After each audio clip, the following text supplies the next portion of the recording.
نحمده ونستعينه ونستغفره ونؤمن به ونتوكل عليه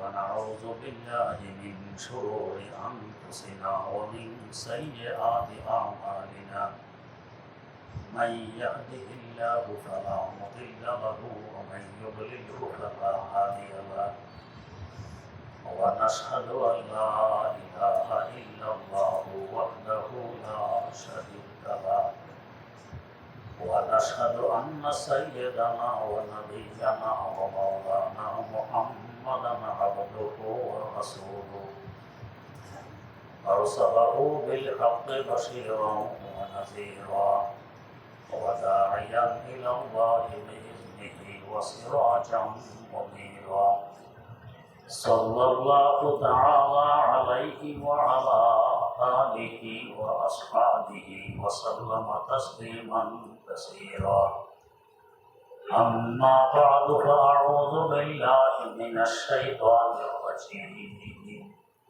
بسم الله الرحمن الرحيم وقضى ربك ألا تعبدوا إلا إياه وبالوالدين إحسانا إما يبلغن عندك الكبر أحدهما أو كلاهما فلا تقل لهما أف ولا تنهرهما وقل لهما قولا كريما واخفض لهما جناح الذل من الرحمة وقل رب ارحمهما كما ربياني صغيرا ربكم أعلم بما في نفوسكم إن تكونوا صالحين فإنه كان للأوابين غفورا وآت ذا القربى حقه والمسكين وابن السبيل ولا تبذر تبذيرا إن المبذرين كانوا إخوان الشياطين وكان الشيطان لربه كفورا صدق الله مولانا العظيم সূরা ইসরা 23 নম্বর আয়াত থেকে তেলাওয়াত করা হয়েছে। তেলাওয়াতকৃত আয়াতগুলো সম্পর্কে গত মজলিসে কিছু আলোচনা হয়েছিল। পিতামাতার হক সম্পর্কে আলোচনা, আল্লাহ পাকের সিদ্ধান্ত এবং আদেশ পিতা মাতার সাথে সদ্ব্যবহার করা।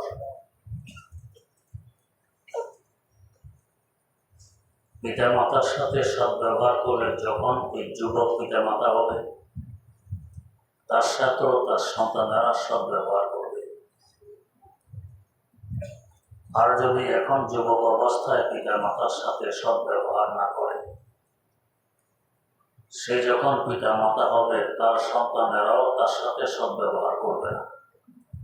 এটাই দুনিয়ার নিয়ম। শাইখুল হাদিস আল্লামা জাকারিয়া রহমতুল্লাহ আলাইহি লিখেছেন, এক যুবক তার পিতার গলায় গামছা লাগিয়ে টেনে বাড়ির দুয়ার পর্যন্ত নিয়ে এসেছে। দুয়ার পর্যন্ত আনার পর পিতা বলতেছে, বেটা আর সামনে অগ্রসর হইল না, হলে জালেম হয়ে যাবে। ছেলে আশ্চর্য হয়ে জিজ্ঞেস করছে, আব্বা বাপের গলায় গামছা দিয়ে টেনে আনলাম বাড়ির দুয়ারে গাছের গোড়া পর্যন্ত, এখনো জালেম হয়নি? আব্বা জবাব দেয়, আমি যখন যুবক ছিলাম আমার আব্বা আমার ন্যায় বৃদ্ধ ছিলেন। আমি একদিন আমার আব্বার গলায় গামছা লাগাইয়ে টেনে বাড়ির দুয়ারে এই গাছের গোড়া পর্যন্ত নিয়ে এসেছিলেন। তুমি আমার গলায় গামছা লাগিয়ে গাছের গোড়া পর্যন্ত নিয়ে এসেছ, বরাবর হয়ে গেছে। অতএব সামনে অবসর হলে তুমি জালেম হবে। এটাই দুনিয়ার নিয়ম। আমার পিতা মাতার সাথে আমি যে ব্যবহার করব, আমার সন্তানেরা আমার সাথে সেই ব্যবহারই করবে। আর যদি তার বিপরীত ঘটে, সদ্ব্যবহার করে, তাদের সেবায় ত্রুটি না করে। আল্লাহ রাব্বুল আলামিন নিজ পক্ষ থেকে তো প্রতিদান দিবেন, তার সন্তানেরাও তার সাথে সদ্ব্যবহারই করবে। কোরআনে কারীমের দ্বিতীয় সূরা সূরা বাকারা, যে কারণে সূরার নামকরণ করা হয় সূরা বাকারা। বাকারা মানে গাভী। এখানে একটি আশ্চর্য ঘটনা ঘটেছে তার আম্মাকে কেন্দ্র করে। ঘটনাটি হল, বনি ইসরায়েলের এক যুবক আর এক যুবতীকে বিয়ের প্রস্তাব দেয়। বনি ইসরায়েল বলতে ইহুদি এবং খ্রিস্টানকে বোঝায়। এরা দুই ভাগে বিভক্ত হয়ে এক ভাগ ইহুদি এক ভাগ খ্রিস্টান, উভয় ভাগই বনি ইসরায়েল। কেউ যদি কাউকে বিয়ের প্রস্তাব দেয়, চাই ছেলের পক্ষ থেকে মেয়ের পক্ষকে দেয়া হোক, চাই মেয়ের পক্ষ থেকে ছেলের পক্ষকে দেয়া হোক, এই প্রস্তাব গ্রহণ করা কারোর জন্য আবশ্যক নয়। মনে ধরলে প্রস্তাব গ্রহণ করবে, বিয়ে হবে, না ধরলে প্রত্যাখ্যান করবে, বিয়ে হবে না, ইচ্ছা। যুবক প্রস্তাব করার পর মেয়ের আব্বা প্রত্যাখ্যান করে, আমার মেয়ে তোমার কাছে বিয়ে দেব। এই অধিকার প্রত্যেক পিতা আছে, অনধিকার চর্চা করেনি, তার অধিকার আছে, প্রত্যাখ্যান করেছে। কিন্তু যুবক ঠান ধরেছে আমি তো বিয়ে করে ছাড়ব, অনধিকার চর্চা। এক পিতা তার মেয়েকে বিয়ে দেব না, জোরপূর্বক আমি বিয়ে করব, এটা মানবাধিকার লঙ্ঘন। বিশেষ করে নারী অধিকার তো আরো বেশি লঙ্ঘন। কিন্তু যুবক দেখতেছে আমি বিয়ে করতে চাইলে যুবকের আব্বা তো বাধাই দিবে, তার পথের কাঁটা। বিয়ে করতে হলে কাঁটা আগে সরাইতে হবে। তার রাতের অন্ধকারে অতর্কিতভাবে আক্রমণ করে এই মেয়ের আব্বাকে হত্যা করে দেবে। কত বড় জুলুম! এক তো মেয়েকে জোরপূর্বক বিয়ে করা এক জুলুম, মেয়ের আব্বাকে অন্যায়ভাবে হত্যা করা আরেক জুলুম। এটা বনি ইসরায়েলের নেচার। সুলগ্ন থেকে এরা জুলুম করে আসছে, আজ পর্যন্তই জুলুমে করতে আছে। কিন্তু তার ভয় যদি ধরা পড়ে গেলাম, তাই ধরা পড়া থেকে বাঁচার লক্ষ্যে রাতের অন্ধকারে এ লাশ রাস্তার কিনারে এনে চিৎকার আরম্ভ। এই মুরব্বীকে কে হত্যা করেছে আমি বিচার চাই। চিন্তা করুন, ঘাতক নিজে বিচার করতেন। একটা জুলুম এখন ধোকা।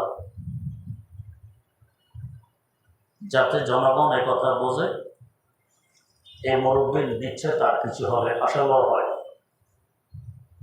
মেয়ের চাচাতো ভাই ছিল, কিন্তু চাচা আশাবাদ হয়, চাচা আমার চাচাকে কে হত্যা করেছে বিচার চাই। এটাকে বলে আইওয়াস, মানুষের চোখের দুলিমা। মানুষ বুঝবে বিচার চায়, হত্যা কে করছে, কল্পনা তো করবো না আপনার চাচাকে হত্যা করে। কিন্তু এখন সাক্ষী মুখী তো নেই, কে হত্যা করেছে, কিভাবে বিচার করবে? তখন সাইয়্যিদানা হযরত মূসা আলা নবিয়িনা ওয়া আলাইহিস সালাতু ওয়াস সালাম জীবিত ছিলেন। তার কাছে এসে বলল, হুজুর আমাদের এই লোককে কে হত্যা করেছে সাক্ষী মুখী নেই, ঘাতককে আপনি একটু বলে দিন। তো পয়গম্বররা কি গায়েব জানে না। হযরত মূসা আলাইহিস সালাম বললেন, ঠিক আছে আমি আল্লাহ পাকের সাথে আলোচনা করে দেখি কি করা যায়। আল্লাহ রাব্বুল আলামিনের সাথে আলোচনা করলে আল্লাহ পাক বললেন, এদেরকে বলুন এরা যাতে একটি গাভী জবাই করে। গাভী জবাই করলে ঘাতক ধরা পড়বে। মূসা আলাইহিস সালাম তো খুশি, ঘাতক ধরার ব্যবস্থা তো হয়ে গেছে। এদেরকে ডেকে জানাই দিলেন যে আল্লাহ পাক বলেছেন একটি গাভী জবাই করতে গাতা ধরা পড়ে। এরা কি আসলে গাতা ধরতে আসছে? গাতক নিজে তো বিচার করতে। এই উদ্দেশ্য তো হলো জনগণের চোখে ধুলো মারা, যাতে কেউ বুঝতে না পারে আমি ঘাতক। তাই আয়াতের শেষে আল্লাহ পাক বলতেছেন ফাযাবাহুহা ওয়া মা কাদু ইয়াফআলুন, তারা চায়নি জবাই করতে কিন্তু বাধ্য হয়ে করতে হয়েছে। গাভী জবাইয়ের কথা তাদের কাছে জানানোর পরে এরা বলতো আত্মাত্মা কিছু না হুজুর মৌসা, আমরা এসেছি ঘাতককে এটা ধরার জন্য, আপনি বলেন গাভী জবাই করো, এর ঠাট্টা করার কোনো অর্থ আছে? আমাদের সাথে আপনি মজাক করেন এই মুহূর্তে? মুসা আলাইহিস সালাম বললেন নাউযুবিল্লাহ, আল্লাহর কাছে ক্ষমা চাই, আমি ঠাট্টা করি, আল্লাহ বলেছেন তাই বলেছি। এরা বলে গাতার ধরার সাথে গাভী জবাইয়ের কি মিল? মিল আছে কি নেই এটা যিনি আদেশ করতেছে আল্লাহ পাক তিনি একটু বোঝেন, আমরা কি বুঝলেন? আমরা বুঝলে তো এমনি গাতা ধরতে পারতাম। এটা বনি ইসরায়েলের নেচার, শশা বের করা, ভেজাল করা, প্যাঁচ লাগা। আল্লাহ পাক গাভী জবাই করতে বলেছেন, তারা যে কোনো একটি গাভী এনে জবাই করলে কিন্তু গাতার ধরা পড়ে। আর বনেদের আদেশ মানা এটাই তো গোলামের কাজ। প্রশ্ন উত্থাপন করা এই কাজের সাথে গাভী জবাইয়ের সাথে কি মিল, এটা গোলামের শান নয়। গোলামে পুখতাকারে সোরা সে দারে কন্তরে জো, গোলামে পুখতাকারে সোরা সে দারে কন্তরে জো, কে কাছে না কেশা দেওয়ানা কেশা ইয়াদে বড়ে কামারি মরি মারা। এর মধ্যে কি রহস্য বুঝার ক্ষমতা তো গোলামের নেই, ক্ষমতা মনে গেছে। মুসা আলাইহিস সালাম বলেন যে আমি ঠাট্টা করিনি, মজাক করিনি, আল্লাহ পাক বলেছেন জবাই করতে তাই বলেছে। ও আচ্ছা, যদি আল্লাহ বলে থাকেন তাহলে গাভীটি কেমন হইতে হবে অমাহি একটু জিজ্ঞেস করে জেনে নেন, এটা তো দরকার ছিল। আল্লাহ পাক বলেছেন গাভী জবাই করো, গাতার ধরা পড়বে, জবাই করলে ধরা পড়ে। এখন গাভীটি কেমন হইতে হবে প্রশ্নের তো প্রয়োজন নেই, তাহলে বনে ইসরায়েলের স্বভাব প্যাঁচ কেমন হইতে হবে? মুসা আলাইহিস সালাম ঠিক আছে আল্লাহ পাককে জিজ্ঞেস করি, জিজ্ঞেস করার পর আল্লাহ পাক বলেন হইতে হবে মধ্যম বয়সের, একেবারে বুড়িও নয় একেবারে কচিও নয়, মধ্যম বয়সে হইতে হবে। এখন যদি তারা মধ্যম বয়সে একটি গাভী জবাই করে গাতার ধরা পড়ে, কিন্তু আবার আরেক শশা বের করে আছে, আচ্ছা বয়স তো বললাম ঠিক আছে, রং কেমন হইতে হবে? কেমন এক জাতি চিন্তা করে, রঙে তো তোমাদের দরকার নেই, যে কোনো রঙের একটি মধ্যম বয়সের গাভী জবাই করলে চলে। এখন রং জিজ্ঞেস করে রং কেমন হইতে হবে? প্রশ্ন যখন আসে আল্লাহ পাকের পক্ষ থেকে শব্দ বাড়ে, তো রং হইতে হবে কড়া হলুদ। তাও শুধু কড়া হলুদ হলে হবে না, তাসরুন নাজরিন, চোখ জুড়ায় এমন কড়া হলুদ। কালো রঙের গাভী পাবেন, মাটির রঙের পাবেন, লাল রঙের পাবেন, হলুদ আর কড়া হলুদ হওয়া এটা কঠিন। যত প্রশ্ন তত কঠিন হচ্ছে। ও আচ্ছা, তো রং তো হয়ে গেল, আরে কোনো শর্ত আছে কিনা? আবার প্রশ্ন, আরে মধ্যম বয়সের কড়া হলুদ একটি গাভী পেয়ে গেলেই তো জবাই করলেই গাতার ধরা পড়ে, তো আর কোনো শর্ত আছে কিনা? বনে ইসরায়েলের স্বভাব। আল্লাহ বলেন হ্যাঁ আরেকটি শর্ত আছে, কি? কোট থেকে পানি উঠানোর জন্য জীবনে জোয়াল কাঁধে নেয়নি, লাঙ্গল টানার জন্য জোয়াল কাঁধে নেয়নি, এমন এক গাভী হইতে হবে। এটা যদি এমন এক গাভী এখন জবাই করে গাতার ধরা পড়ে, তো আরো কোনো শর্ত আছে কি? তো একেবারে খুঁত মুক্ত, দোষ মুক্ত সলিড একটি গাভী হওয়া লাগবে। আচ্ছা, এদের এখন ধারণা কি? মধ্যম বয়সের কড়া হলুদ জোয়ান জীবনে কাঁধে নেয়নি, যে কোনো প্রকারের দোষ ত্রুটি মুক্ত এমন গাভী পাওয়া যাবে না, জবাই করা লাগবে না, গাতে ধরা পড়বে না, বেঁচে যাবে। উদ্দেশ্য দুইটি। কিন্তু যদি এমন গাভী আল্লাহ পাক সৃষ্টি না করে থাকেন, এই শর্ত কি লাগাইতেন? আমার আল্লাহ বলেন, লা ইউকাল্লিফুল্লাহু নাফসান ইল্লা উসআহা। এমন কোন দায়িত্ব আমি কাউকে দেইনি যে দায়িত্ব আদায় করার সামর্থ্য তার নেই, সক্ষমতা নেই, এমন দায়িত্ব দেইনি। এমন গাভী আছে, তাই তো এত সব। এখন জাতির চোখে ধুলা মারার জন্য অন্তত খোঁজ করা লাগবে, পাওয়া যায় কিনা। এদের তো ধারণা পাওয়া যাবে না, খুঁজলাম বলতে হবে না, আমরা খুঁজেছি পাওয়া যায়নি, কি করার আছে। খুঁজতে খুঁজে দেখে এখানে ঠিক এমনই গাভী একটা চলে, সর্বনাশ, গাভীতে পাওয়া গেছে। সবার খোঁজ করি মালিককে, খোঁজ করতে করে দেখে মালিক একজন এতিম ছেলে, এতিম ছেলে। আর ছেলেও ছেলে এমন, আব্বা নেই, ছোটবেলায় আব্বা মারা গেছে, আব্বা নেই, আছে মা। মায়ের আনুগত্যশীল, মায়ের সেবক, খেদমত বুঝার কোনো ত্রুটি করে। কেমন খেদমত? তাফসিরে রুহুল বয়ানে উল্লেখ আছে, রাতের 1/3 মায়ের শিয়রে বসে থাকে, এরও মা ভক্ত। 1/3 ইবাদত করে, 1/3 নিজের কায় কারবার সারে, আরেক 1/3 মায়ের শিয়রে বসে থাকে, কোনো প্রয়োজন আছে কিনা। যেমন খেদমত, কেমন আনুগত্যশীল, মায়ের চিন্তা করো। এবং মায়ের হুকুম পুঙ্খানুপুঙ্খানুরূপে পালন করে। দেখে যে এই ছেলের গাভী, তো আমরা আমাদের এই গাভীটার দরকার, একটু বিক্রি করে দেবো। হয় না, এটা বিক্রি নয়, এটা আমি পানি, পয়সা করে একটু বাড়াইয়া দিব। বাড়াইয়া দিলে কত? তুমি বলো।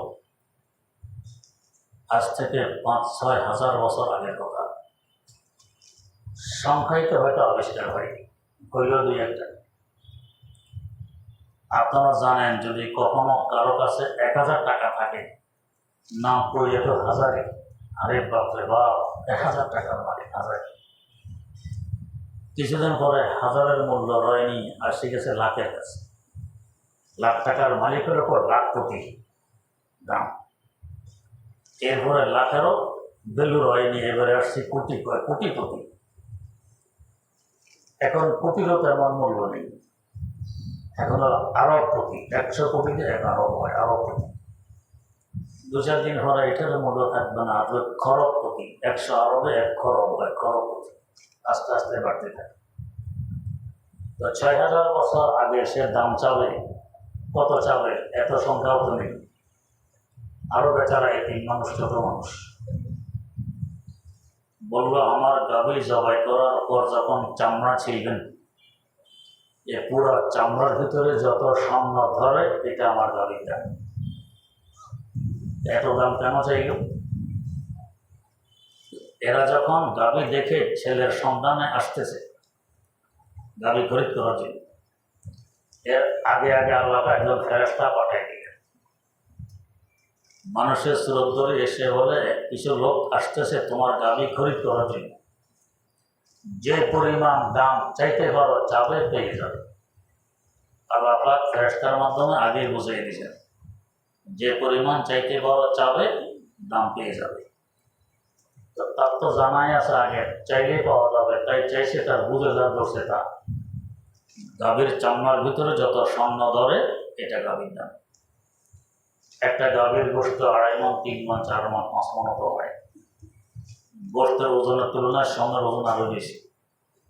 এই পরিমাণ স্বর্ণ চামড়ার ভিতরে ঢুকাইলে আরো বেশি হবে, তো 8-10 মণ হবে। এত স্বর্ণ, এত মূল্য করে গাভীর হয়, তো না হলে বিক্রি নেই। এরা তো করছে। এখন পয়সার ভয়ে যদি গাভী খরিদ না করে, তো মানুষ ধরবে, পেয়ে গেছো গাভী, খরিদ কেন করলাম না, তাতে তো করা ভুক্ত, তোমাদের মধ্যে সমস্যা, তোমরাই গাতো। বিপদে ঘুরে চাঁদা মাদা করে এই মূল্য দিয়ে গাভী খরিদ করছে। গাভী খরিদ করার পর জবাই করে তার একটি অংশ লাশের সাথে লাগানোর সাথে সাথে লাশ জিন্দা হয়ে যায়। জিন্দা হয়ে বলে যে আমার কাছে হলে বিচার প্রার্থী এই ছেলেটা, আমার মেয়ের বিয়ের প্রস্তাব দিয়েছিল, আমি প্রত্যাখ্যান করেছি, সে জোরপূর্বক বিয়ে করবে তাই আমাকে হত্যা করেছে, ঘাতে হলো এই ছেলে, বলে দিই। আত্মসাক্ষী মুক্তির বয়সে ধরা পড়ে গেছে ঘাত। তো যাই হোক, এই যে গাভীর ঘটনা, এই কারণে সূরার নাম সূরা বাকারা। আল্লাহ পাক বনী ইসরাইল তথা ইহুদি খ্রিস্টানের এই ঘটনা আমাদেরকে শোনালেন কেন? এতে আমাদের কি লাভ? না শুনলে কি ক্ষতি হইত? আল্লাহ পাক আমাদেরকে শোনাইছেন দুই কারণে। এক কারণ তো হলো এই বনী ইসরাইল তথা ইহুদি খ্রিস্টান যে ধোঁকাবাজ জাতি, এটা আমাদেরকে বোঝানোর জন্য। ও মুসলমানেরা, তোমাদের আশেপাশে দুই ধোঁকাবাজ জাতি বাস করবে, অপরাধ করবে, নিজেরা চাপাবে তোমাদের গাড়ি, হুঁশিয়ার থাকবে। তা দেখা গেছে টুইন টাওয়ার ধ্বংস করল কে? 3000 ইহুদি বনী ইসরাইল এখানে চাকরি করে। যেদিন এটা ধ্বংস হয়, একজন ইহুদিও কাজে যোগ দেয়নি, আসেনি, এরা কেউ মরেনি। তাহলে বোঝার বাকি আছে কারা এটা ধ্বংস করছে। কিন্তু হয়নি দূরে আফগানিস্তানের পাহাড়ের সিপাহ এক বেটা ঘুমায়, ওসামা বিন লাদেন, হে এটা বানছে। বলেন তো, ওদের তো স্বভাব এটা, দোষ করবে নিজে চাপাবে আরেকজনের গাড়ে, এটা আশ্চর্যের বিষয় না, তাদের নেচার। আশ্চর্য তো লাগে মুসলমান নামধারী বাইদের উপরে।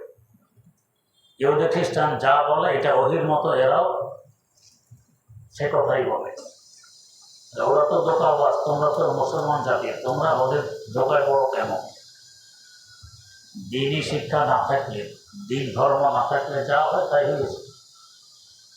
এক কারণ করবে তারা যে ধোঁকাবাজ জাতি, আল্লাহ পাক সতর্ক করার জন্য ঘটনা শুনিলেন।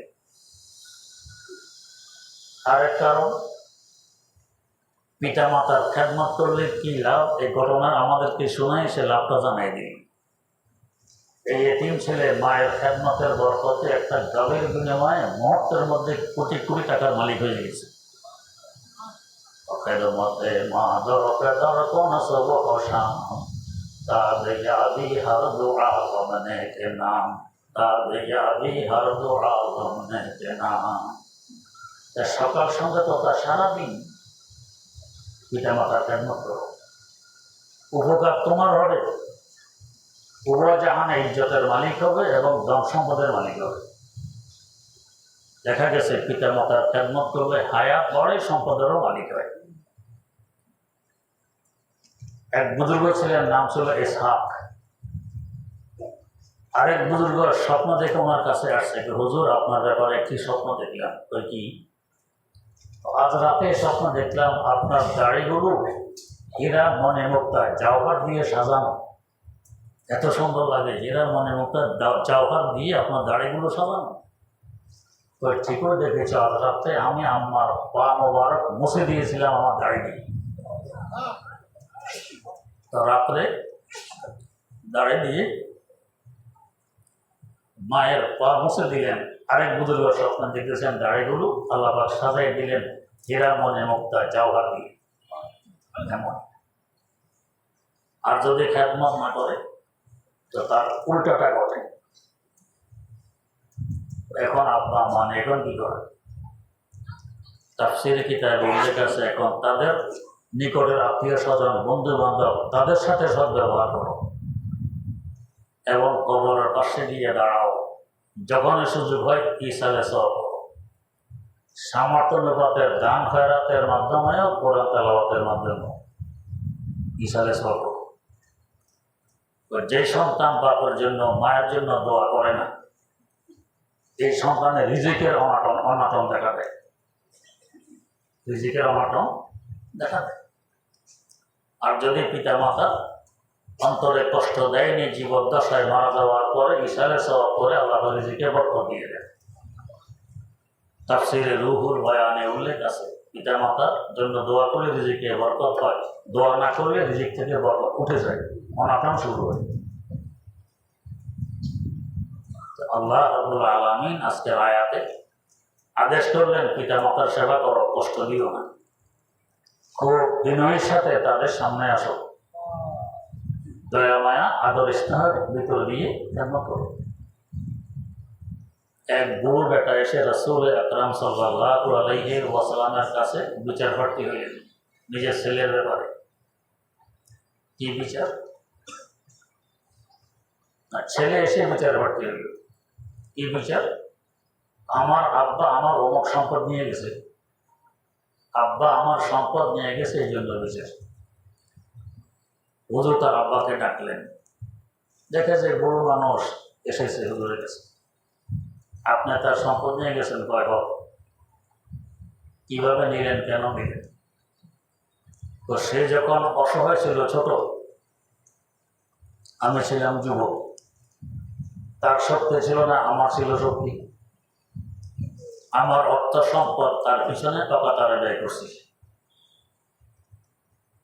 এখন আমি অসহায়, বৃদ্ধ, আর রোজা করতে পারি না, চলাফেরা করতে পারি না, তার সম্পদ সে আমার পিছনে ব্যয় করে না, এই জন্য আমি এই কাজ করছি। হুজুর সাল্লাল্লাহু আলাইহি ওয়াসাল্লাম সন্তানকে বলেন, আনতা ওয়া মালুকা লি আবিকা, বিচার নিয়ে এসেছো, তুমি তোমার সম্পদ সব কইছো তোমার আব্বার, তুমি এবং তোমার সম্পদ সব কইছো তোমার আব্বার, মালিক তোমার আব্বা। আরেক ছেলে এসে হুজুর কাছে বলে, হুজুর আমি জান প্রাণ দিয়ে আমার আব্বা আমার সেবা করি, খেদমত করি, আব্বা আমার হক কি আদায় হয়ে গেছে? হুজুর বলেন, কখনো নয়। কেন? তোমার আব্বা মা যখন তোমার সেবা করতেন, তুমি যখন দুধের শিশু, ছোট, তখন তারা সেবা করতেন, মনে মনে চাইতেন, দোয়া করতেন, আল্লাহ আমার ছেলের হায়াত বাড়াইয়ে দাও, আমার ছেলের হায়াত বাড়াইয়ে দাও। আর তুমি সেবা করো ঠিক, কিন্তু মনে মনে চাও কি, কত আগে মারা যেতে পারে, বুড়া জামলা থেকে বসে। তোমার মনে ওই কথা নেই যে আল্লাহ আমার আব্বা আমার হায়াত বাড়াইয়া দাও, এটা তোমার মনে নেই। তো যতই সেবা করো হক আদায় হবে না, আসলে কখনো আদায় হওয়ার না। আল্লাহ রাব্বুল আলামিন আদেশ করতেছেন, ওয়া কাযা রাব্বুকা আল্লা তা'বুদু ইল্লা ইয়্যাহ, আমার আল্লাহর আদেশ, আল্লাহ পাক ছাড়া কারো ইবাদত বন্দেগী করবে না। তার সাথে সাথে পিতা মাতা খেদমতের হক আদায়ের আদেশ কি, ওয়া বিল ওয়ালিদাইনি ইহসানা, পিতা মাতার সাথে সৎ ব্যবহার করবে। ইম্মা ইয়াবলুগান্না ইনদাকাল কিবারা আহাদুহুমা আও কিলাহুমা, যদি উভয়জন বার্ধক্যে পৌঁছে অথবা যে কোনো একজন, ফালা তাকুল লাহুমা উফিন ওয়ালা তানহারহুমা, খবরদার উফ শব্দ পর্যন্ত ব্যবহার করতে পারবে না, ওদের মনে কষ্ট পাবে। তারা কোনো আদেশ করলেন, কোন হুকুম দিলেন, ও এটা কিভাবে করা যায়, এটাও বলবে না, মনে কষ্ট পাবে। ওয়ালা তানহারহুমা, ঝাড়ি দিয়ে কথা বলবে না। কিভাবে বলবো, ওয়া কুল লাহুমা কাওলান কারীমা, খুব মিষ্টি ভাষায়, নরম ভাষায়, ভদ্র ভাষায় কথা বলবে পিতা মাতার সাথে। আল্লাহ পাক এক একটা কথা কিভাবে বুঝিয়ে দিতেছেন, আন্দাজ করুন পিতা মাতার হক সন্তানের উপর কি পরিমাণ।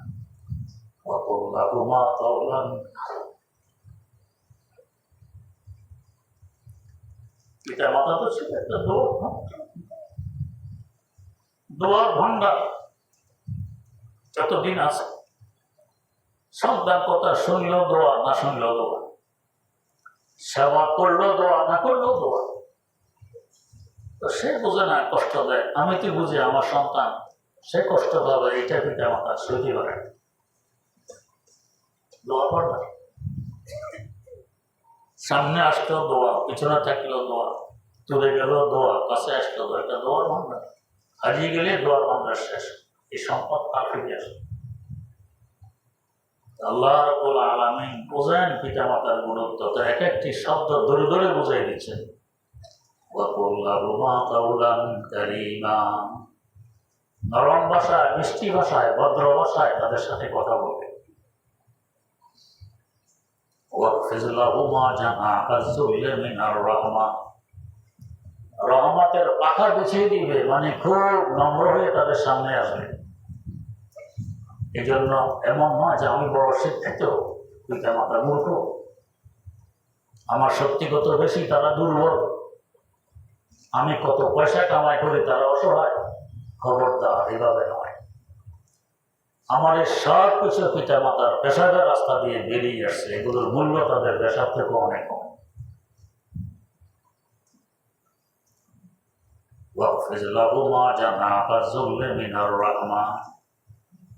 বিনয় এবং নম্রতার পাখা তাদের সামনে বিছিয়ে দাও, ছোট হয়ে নরম হয়ে তাদের সামনে আসো। এত কি হকাতে হবে? এতে হকাতে হবে না, দোয়া করতে হবে। অগ্রগতি দোয়াটা বাবা শিখিয়ে দিলেন, চিন্তা করুন কি পরিমাণ। দোয়াটাও শিখিয়ে দিলেন কি, ওয়াকুর রব্বির হামহুমা কামা রাব্বায়ানি সগীরা। আল্লাহ, আমার ছোটবেলায় আমার পিতা মাতা যেভাবে আদরিস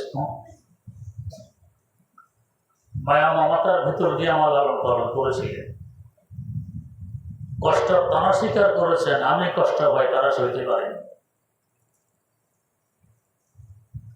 আমি খাই আর না খাই, আমার সন্তান যাতে না খেয়ে না থাকে, এই জন্য তারা সবসময় সজাগ ছিলেন।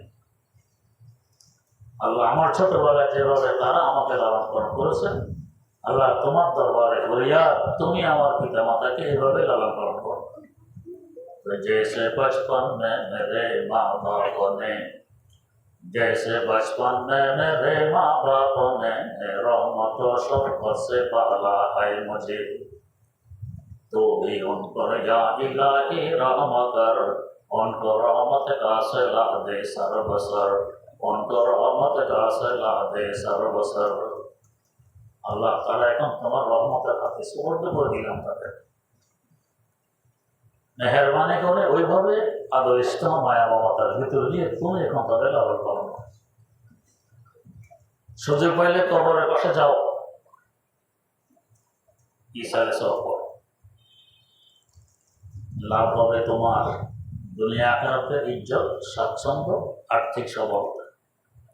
লাভ হবে তোমার পিতা মাতাকে বলবে। আজ কত সন্তান আছে, এক ঘটনা ঘটেছে, পিতা থাকতো নারায়ণগঞ্জ, মারা গেছে, লাশবাহী গাড়িতে লাশ নিয়ে গেছে দেশে। এলাকার লোকেরা গোসল দেয়, 3 জন ছেলে এখনো প্যান্ট শার্ট টাই বা দিতে পারেনি, টুপি এখনো মাথায় ওঠেনি। এলাকার লোকেরা গোসল দেয়, এরা তামসগির, তামাশা দেখে। এলাকার লোকেরা কাফন ভরায়, তারা তামাশা দেখে। এলাকার লোকের দাফন করতেছে কবরে, 3 ভাই তো দূরে বুকুর উপর আপনাদের তাকাইয়াছে, তামাশা দেখে। হায় হায়, এদের সাথে তাদের সন্তানরা কি করবে? ইসলামী শিক্ষা গ্রহণ করেনি, ইসলামী তালিম তারা পায়নি, তাজিব তামাদ্দুন পায়নি, তেমন করবে না তো কি করবে? দোয়া তো বলার কথা।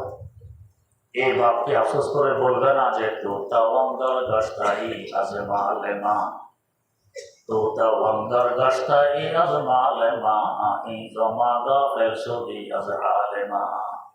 ও আদরের সন্তান, আমার অর্জিত সম্পদ দিয়ে আজ তুমি ধনী, বাহাদুরি করো। ই জমা গা ফেলসবি আজহা লেমা। আমি কি অবস্থায় আছি কবরে, তুমি উদাসীন, তুমি অচেতন, একটু খোঁজ নেও না আমি কি অবস্থায় আছি। বাহাদুরি করো তো আমার সম্পদ। সূরা আল-হামদ ইখলাস ও লেখান, একটু মেহরবানি করো না, দয়া করো, আমার কবরের পাশে আসো। সূরা ফাতিহা ইখলাস পড়ে কি ইসালে সওয়াব পড়ো? আমি তো অসহায়, আমি অসহায়, ইসালে সওয়াব পড়ো। আমি যতটুকু আমার পিতা মাতার জন্য করবো, আমার ছেলেরা অতটুকু করবো না, কিছু হইলেও কম করবে, এরপরে আরো কম করবে। তাই যে পরিমাণ বেশি করতে পারে আমি বেশি করে যাব, আমার ছেলেরাও ওই বেশি থেকে একটু কম হইলেও করবে, কিছু করবে। মোটর না করলে এরা করবে না, উল্টা আমার উপর জুলুম অত্যাচার করবে। পিতামাতার হক আল্লাহ রাব্বুল আলামিনের পরেই, তাদের স্থান আল্লাহ রাব্বুল আলামিনের পরেই, তাদের ইজ্জত সম্মান সন্তানের কাছে অপরিসীম। আল্লাহ রাব্বুল আলামিন আমাদেরকে তৌফিক দান করুন পিতামাতার সেবা করে ও জাহানে ধন্য হওয়ার। সুবহানাল্লাহি ওয়া বিহামদিহি।